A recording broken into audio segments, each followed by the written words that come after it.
ஓம் நம சிவாய். அவனருளாலே அவன் தாள் வணங்கி. திருவாசகம் மாணிக்கவாசக பெருமான் அருளியது.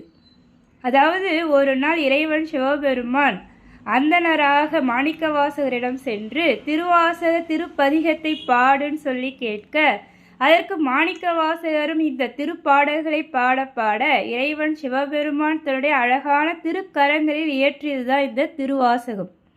அவ்வாறு இயற்றிய ஈசன் தன்னுடைய கைப்பட எழுதுறார். மாணிக்கவாசகன் சொல்ல அழகிய சிற்றம்பலமுடையான் எழுதியதுன்னு சொல்லி அதில் கையொப்பமும் இட்டாராம்.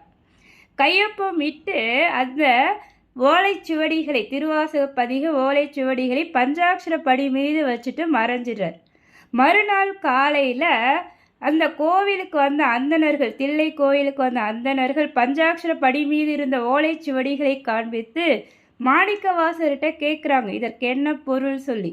இப்போ மாணிக்கவாசக பெருமான் இறைவன் ஈசனை காண்பித்து இவனே இதற்கான பொருள் சொல்லி சிவபெருமானோடு நடராஜரோடு ஐக்கியமாயிடுறார்.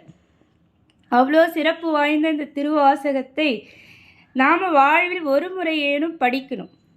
ஏன்னா இதில் மாணிக்கவாசக பெருமான் இறைவனை உருகி உருகி பாடியிருப்பார். திருவாசகத்திற்கு உருகாதார் ஒரு வாசகத்திற்கும் உருகார் சொல்லுவாங்க. இந்த திருவாசகம் 12 திருமுறைகளில் 8ஆம் திருமுறை. இதில் மொத்தம் 51 திருத்தலைப்புகள் உண்டு. மொத்தம் 658 பாடல்களை கொண்டது. முக்தியை வேண்டி ஒவ்வொரு உயிர்களுமே இந்த உலகத்தில் பிறக்குது. அவ்வாறு பிறக்கிற எல்லா உயிர்களும் முக்தி அடையுதானா தெரியல.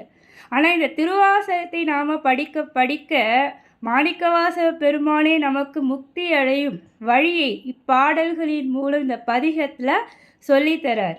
இறைவன் சிவபெருமானுடைய திருக்கரங்களால் இயற்றப்பட்டதால் இந்த திருவாசகம் மிகவும் சிறப்பு வாய்ந்த திருப்பதிகம்.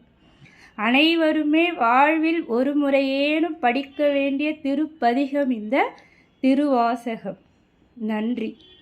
மீண்டும் தொடருவோம். திருச்சிற்றம்பலம்.